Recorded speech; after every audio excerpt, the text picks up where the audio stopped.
इस ट्रिप पे भाई मैं न्यूजीलैंड में ये मोटरहोम 14 दिन के लिए रेंट पे लेके निकला हुआ हूँ रोड ट्रिप करने। नॉर्थ आइलैंड आपने देख ही लिया, अब हम साउथ आइलैंड में हैं। नॉर्थ से साउथ आइलैंड आए थे फेरी पकड़ के, पिक्टन करके एक सिटी है वहाँ तक। फिर पिक्टन से हमने ये गाड़ी चलाई थी कल इस सिटी तक। अराउंड 400 साढ़े 400 किलोमीटर के आसपास थी यहाँ तक की जर्नी। और आज की जो हमारी जर्नी होने वाली है वो होने वाली है भाई पूरे न्यूजीलैंड की सबसे सुंदर सिटी क्वींसटाउन की। विराट कोहली ने भी अभी रिसेंटली एक इंटरव्यू में कहा था कि उनको जो सबसे सुंदर सिटी लगती है वो क्वींसटाउन ही है। तो वहाँ पे आज जाने वाले, लेकिन एक्चुअल में पहुँचना ज़रूरी नहीं है। जो रास्ते की जर्नी है ना भाई वो बहुत ज़्यादा इंपॉर्टेंट और सुंदर है। फॉर एग्जांपल रास्ते में 2 बड़ी अच्छी काफ़ी सुंदर लेक्स आएगी जो सबसे पॉपुलर लेक है पूरे न्यूजीलैंड की। एक तो है लेक टेकापो जो पहले पड़ेगी, यहाँ से लगभग 2 घंटे की ड्राइव पे है। उसके बाद 45-50 मिनट्स की ड्राइव पे है सेकेंड लेक जो कि है लेक पुकाकी। काफ़ी फेमस लेक्स है और बहुत ही सुंदर लेक है, तो दोनों अच्छे से आज एक्सप्लोर करेंगे, आपको भी दिखाऊंगा। उसके बाद भाई एक यहाँ का बहुत फेमस है हाईवे 80। तो बेसिकली वहाँ पे जितनी भी नई गाड़ियाँ लॉन्च होती है ना उनकी शूटिंग होती है, बहुत ही सीनिक, मतलब हद से ज़्यादा सुंदर रोड है वो। तो उस पर थोड़ा सा अपनी मोटरहोम चलाएंगे 20-25 किलोमीटर, क्योंकि उसके राइट साइड में पड़ती है लेक पुकाकी और स्ट्रेट दिखता है माउंट कुक जो कि भाई पूरे न्यूजीलैंड का सबसे ऊंचा माउंटेन है। वहाँ पे बर्फ़ भी पड़ रखी होगी मेरे हिसाब से। फिर भाई बीच में लिंडा पास आएगा जो शायद हम नहीं दिखा पाएंगे क्योंकि अंधेरा हो चुका होगा। बट हम जब वापस आएंगे ना क्राइस्ट चर्च, क्योंकि ये गाड़ी हमें क्राइस्ट चर्च में लौटानी है, तो क्राइस्ट चर्च के रास्ते में फिर से लिंडा पास आना ही आना है। तो उस समय मैं आपको दिखा दूंगा लिंडा पास, और देन हम पहुंच जाएंगे आज क्वींसटाउन। रात को थोड़ा लेट हो सकते हैं क्योंकि घूमना बहुत है, बीच बीच में ड्रोन वोन उड़ाने हैं। अब ये भाई एक तरह से देखा जाए तो पेड कैंप साइट नहीं थी, तो यहाँ पे हमें बिजली नहीं मिल पाई, और बिजली नहीं मिली तो हम कोई भी भाई ड्रोन लैपटॉप चार्ज ही नहीं कर पाए, क्योंकि इसमें सिर्फ USB स्लॉट्स चलते हैं बिना बिजली के। और उससे भाई मोबाइल चार्ज हो जाए रात भर में कोई गरीमत होती है, वरना वो भी नहीं होता, इतना स्लो है। तो ड्रोन तो भाई मैंने गाड़ी स्टार्ट करके अभी सुबह इसमें जो USB Type-C का स्लॉट है उस पर लगा दिया।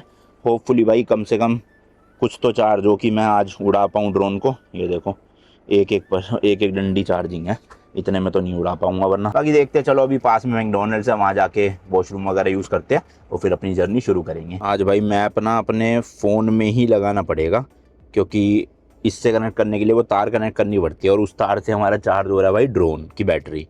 तो इसलिए आज फ़ोन में ही लगा के अपना यहाँ रख लेंगे ताकि यहाँ से अपना मैप दिखता भी रहे। तो चलो जी जर्नी शुरू करते हैं अपनी, लेट्स गो। आधा घंटा पहले ही निकल रहे हैं पार्किंग से वैसे, बट ठीक है चलो। रात को सोने को मिल गया भाई, वही बहुत है, वरना तो हालत ख़राब हो गई थी कल। थकान भी इतनी, ऊपर से जगह नहीं मिल रही थी। और मेरे ख्याल से कोई भाई चालान वालान भी ऐसा कटा नहीं है, वरना पर्ची यहाँ लगाई जाते हैं वाइपर के यहाँ पे। और वैसे अनऑथराइज पार्किंग का $400 का फ़ाइन है यहाँ पे न्यूजीलैंड में। बट क्योंकि हमने भाई पे करके पार्किंग करी है तो मुझे लगता नहीं है कि 1% भी चांसेस होंगे चालान आने के। बाकी लेट्स गो, चलते हैं। पास में ही है मैकडोनल्ड्स यहाँ से 600-700 मीटर। अपना आराम से चल के वहाँ पे फ्रेश होएंगे और कुछ खाने पीने का भी देखते हैं भाई, जुगाड़ करके ही चलें, क्योंकि आज कुकिंग का टाइम है नहीं। रास्ते में बहुत लंबा सफ़र भी है, ऊपर से बहुत ज़्यादा जगह। तो भाई ये यहाँ का टाउन है, ज़्यादा बड़ा टाउन नहीं है, छोटा सा ही टाउन है। ये वुल्सवर्थ है, देखो सामने, इसकी भी बड़ी सी पार्किंग है, बट वही है भाई रात में लगाना अलाउड है नहीं, तो हमने रिस्क लिया नहीं फालतू का। फ्री में भी लगा सकते थे हम वुल्सवर्थ में, बट वही है कोई टो करके ले जाता है, हमें ही साथ में ले जाता तो उसमें थोड़ी समस्या हो जाती। और बंद सा पड़ा है भाई टाउन, 10:15 हो रखे हैं अभी, जबकि फिर भी खाली खाली सा लग रहा है। रात के टाइम भी खाली था 9-10 बजे। यहाँ यही है सीन भाई, लेट शुरू होता है दिन और जल्दी ख़त्म हो जाता है, 5-5:30 बजे बंद कर देते हैं सब कुछ। थोड़े बहुत घर भी है, ये मेरे ख्याल मेन यहाँ का सिटी सेंटर है, इसलिए ज़्यादा घर नहीं है इस तरफ। कल रात को हम एक कैंप साइट देखने गए थे 20 किलोमीटर दूर, तो उसके बीच में एक छोटा सा मतलब टाउन सा पड़ा था। मतलब टाउन क्या, ये इसी सिटी का पार्ट था वो, बट वहाँ पे कॉलोनी टाइप की बनी हुई थी, घर वर काफ़ी थे। अच्छा ये बंद इसलिए भाई आज संडे है, ओके। वही मैं सोचूँ यार 10:30 बजे भी सब कुछ बंद क्यों है, संडे की वजह से बंद है भाई। मैकडोनल्ड्स तो खैर खुला ही होता है भाई 24/7, हाँ जी, रात भर खुला रहता है, कभी भी आप जा सकते हो, और संडे को भी खुलता है, तो मैकडोनल्ड्स की टेंशन नहीं है अपने को। उसके बाद फ्यूल अप भी करवाना है, क्योंकि कल जितना फ्यूल डलवाया था भाई ऑलमोस्ट 500 किलोमीटर ड्राइव करी है, और ये 8-8.5 की एवरेज दे रही है, मैंने आपको बताया था। तो उस हिसाब से टैंक ऑलमोस्ट खाली हो गया, तो यहीं से इसी सिटी से फ्यूल भरवा के चलेंगे ताकि आगे रुकना ही ना पड़े डीजल के लिए। वो रहा भाई सामने मैकडोनल्ड्स, होपफुली बस कैरावैन के लिए, मतलब इस मोटरहोम के लिए पार्किंग हो वहाँ पे, वरना तो समस्या हो जाएगी थोड़ी सी। किसी एक और सिटी में हमने मैकडोनल्ड्स में यूज़ किया था वॉशरूम, और वहाँ पे गाड़ी भी लग गई थी अपनी। कौन सी सिटी थी मतलब नहीं याद नहीं आ रहा मुझे, शायद से रोटोरुआ थी या फिर लेक ताउपो थी, शायद ऐसा कुछ था। हाँ तो चलो जो भी है, अभी फ़िलहाल के लिए तो खड़ी करते हैं और यूज़ करते हैं, मना नहीं करते। अगर मना करेंगे भी तो यही कहते हैं कि जी हमारे कस्टमर्स के लिए है तो आप कुछ खाना ले लो, मतलब तो फ्रेंच फ्राइज़ वगैरह ले लेंगे भाई अगर मना करेंगे। वैसे मना करते नहीं, किसी का ध्यान जाता नहीं है, तो हम फटाफट से अपना ख़रीद लेंगे, मतलब वॉशरूम यूज़ कर लेंगे। भाई पार्किंग लगा दिए, चलो बढ़िया से। वो सामने मैकडोनल्ड्स है, जाके अभी कर लेते यूज़। अच्छी पार्किंग मिल गई, लंबी वाली ना। और मुझे नहीं लग रहा भाई ये चार्ज हो पाएगा इससे, बहुत ही स्लो चार्जिंग है शायद से इसकी। बट लेक यहाँ से मेरे ख्याल कितना, 2 घंटे तो दूर होएगी। दिखाता हूँ मैं आपको कितना है। लेक टेकापो जाना है हमें पहले। हाँ 1 आवर 47 मिनट है 140 किलोमीटर के। तो मेरे ख्याल से भाई 2 घंटे में इतनी तो हो जाएगी कि लेक टेकापो के ऊपर तो आपको ड्रोन उड़ा के दिखाई दूंगा, है ना। फ्यूल भी भाई रिजर्व पे लग चुका है, ये देखो ऑलमोस्ट 0 ही है। तो पहले तो लेक टेकापो की जगह पेट्रोल पंप की लोकेशन लगाऊं भाई, क्यों फालतू में रिस्क लेना, है ना। हाँ पास ही है देखो, 350 मीटर पे। बस दुकान होनी चाहिए, क्योंकि हमारा कार्ड कभी कभी चलता नहीं है, तो दुकान होएगी तो वो कैश ले लेते कम से कम। है दुकान शायद इसमें, ये रही देखो, ऑन द स्पॉट एक्सप्रेस करके है। चलो इसी पे चलेंगे और डीजल भरवा लेंगे फुल टंकी। टोटल अभी तक 1367 किलोमीटर चल चुकी है गाड़ी। रूट बताऊं तो ओकलैंड से हमने पिक करी थी, देन हम उसके बाद गए नॉर्थ आइलैंड में एक सिटी है रोटोरुआ, देन उसके बाद गए लेक ताउपो, उसके बाद हम गए पाल्मर स्टोन नॉर्थ जहाँ हमारे सब्सक्राइबर मिले थे हमें। फिर हम गए भाई वहाँ से वेलिंगटन जो उनकी कैपिटल सिटी है। वेलिंगटन से हमने फेरी ली पिक्टन तक की साउथ आइलैंड में। पिक्टन से कल हम आ गए ये एस्टर बोटान करके कुछ तो सिटी है भाई, कहीं लिखा है कि आसपास दिखाऊंगा आपको नाम, ये है देखो एशबर्टन। यहाँ से अगर हम डायरेक्ट क्वींसटाउन जाते हैं तो लगभग 395 किलोमीटर है, 5 घंटे की ड्राइव। बट थोड़ा डी टूर लेना पड़ेगा लेक पुकाकी के लिए और हाईवे 80 के लिए, तो मोटा मोटा 450 किलोमीटर लगा लो। और फुल टैंक करवाएंगे तो भाई 450 किलोमीटर चली जाएगी, क्योंकि कल भी भाई हम इतना ही डिस्टेंस कवर करके आए हैं लगभग पिक्टन से यहाँ पे, और एक फुल टैंक में अपना काम हो गया था। ये देखो भाई यहाँ खड़ी करी है, ऑर्डर दे दिया वहाँ पे एक फ्रेंच फ्राइज और मफिन का। और सामने वो स्टोर दिख रहा है आपको सुपर चीप ऑटो, वहाँ से भाई एक मैं सोच रहा हूँ 12 वोट वाला ना चार्जर उठा ही लेता हूँ, क्योंकि वो बैटरी तो चार्ज होने नहीं वाली उस वाले स्लॉट से। तो कार चार्जर होगा वो वाला 60 वोट 70 वोट वाला, उससे फटाफट हो जाएगी 2 घंटे के अंदर अंदर। उस दिन भी मैं लेने लगा था भाई, जिस दिन वो टॉयलेट में क्लीनर लिया था ना केमिकल, बट भाई महंगा बहुत था, 1500 रुपये का पड़ रहा था इंडिया के, और इंडिया में मिलता 100-200 रुपये का।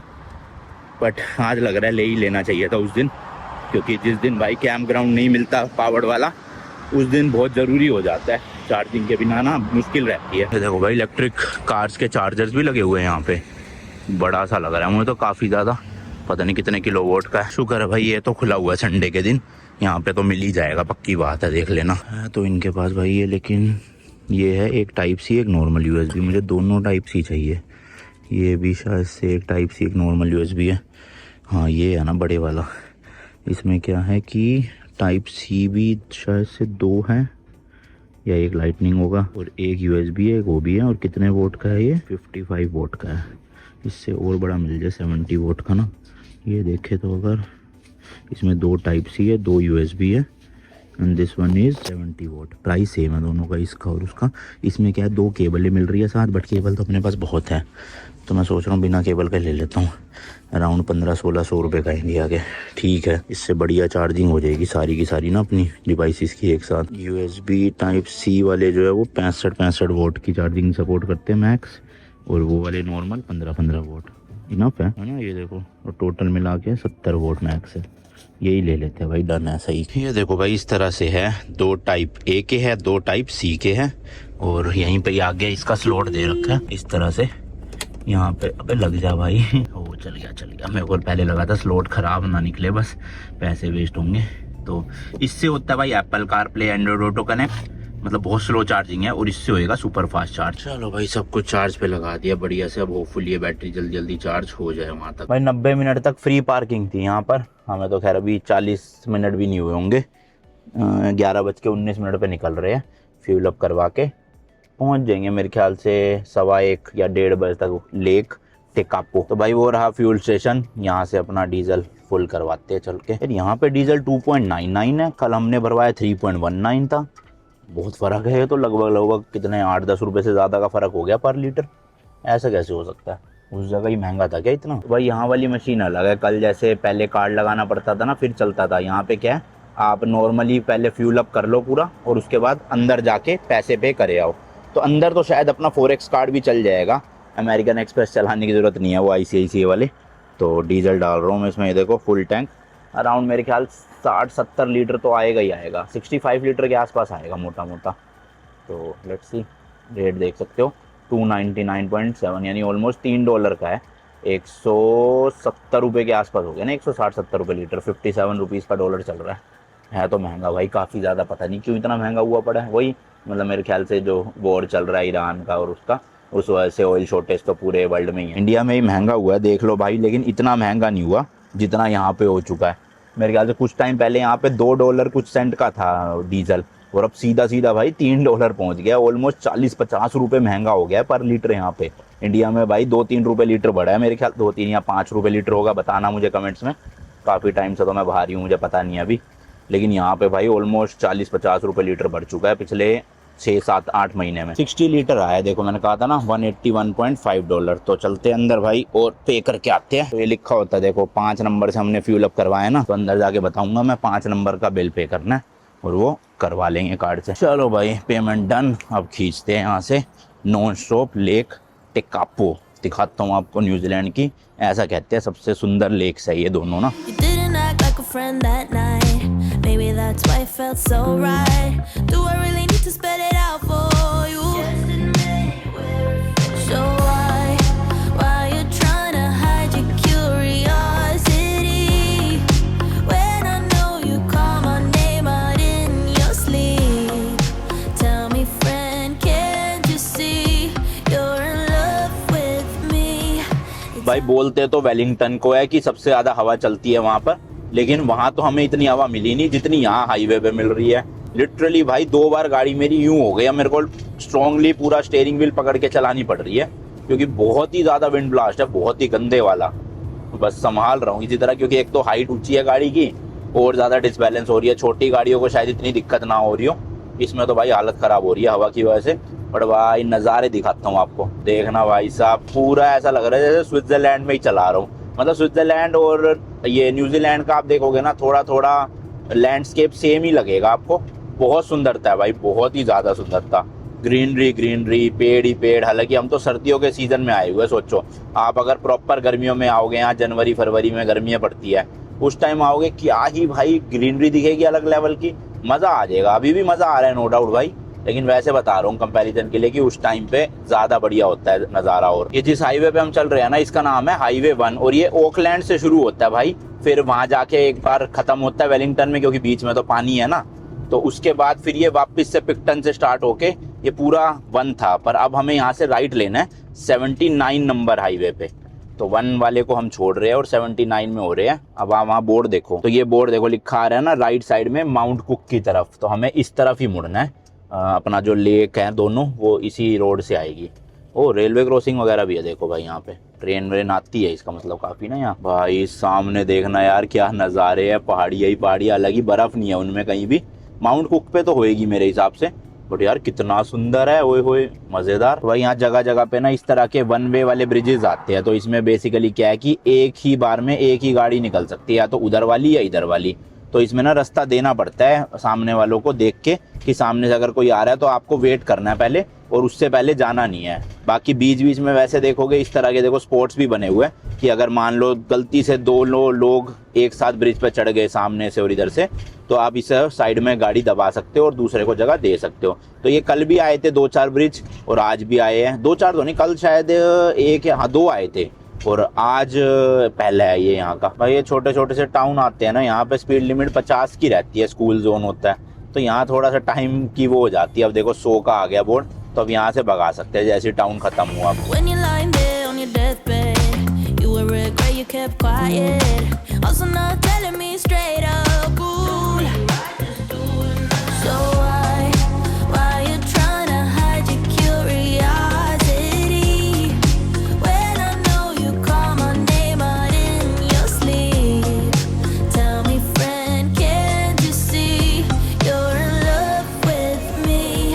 It's obvious we are that perfect match, ain't no catch.